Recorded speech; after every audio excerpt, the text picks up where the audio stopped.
हिंदी व्याकरण सामान्य ज्ञान पार्ट 2। कैसे हो दोस्तों। पहला है वाक्य। वाक्य जब दो या दो से अधिक सार्थक शब्द आपस में मिलते हैं तो मिला हुआ जो वाक्य है उसके अंदर जो भाव कोई निश्चित भाव प्रकट होगा तो उसे वाक्य कहेंगे। मतलब उसके अंदर कोई ना कोई अर्थ निकलना चाहिए, उसे क्या कहेंगे? वाक्य। जैसे उदाहरण है, राज किताब पढ़ता है। तो कौन किताब पढ़ रहा है? राज।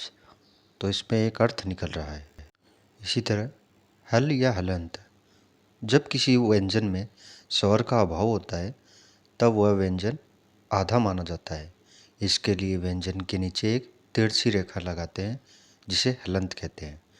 मतलब जब व्यंजन आधा होगा यानी स्वर का उसमें अभाव होगा तो उसको हल या हलंत कहते हैं। इसी तरह वाक्यांश। वाक्यांश वाक्य का बिल्कुल जैसा ही है।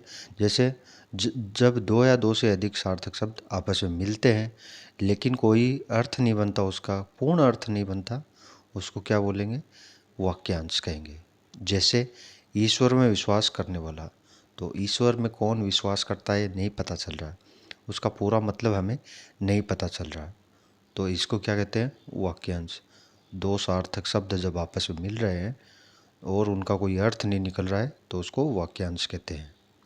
इसी तरह अनुनासिक वर्ड। अनुनासिक वर्ड क्या होता है? जब किसी वर्ण का उच्चारण करते समय श्वास वायु नाक और मुंह के बाहर निकलनी चाहिए। हवा कहाँ निकलनी चाहिए? नाक और मुंह से निकलनी चाहिए। और ये अनुनासिक वर्ड है। वर्ग के पंचम वर्ड अण अण अण और न में, ये अनुनासिक वर्ड है। और जब किसी स्वर के ऊपर चंद्र बिंदु लगता है तो उसको क्या कहते हैं? अनुनासिक वर्ड कहते हैं। इसी तरह अनुस्वार।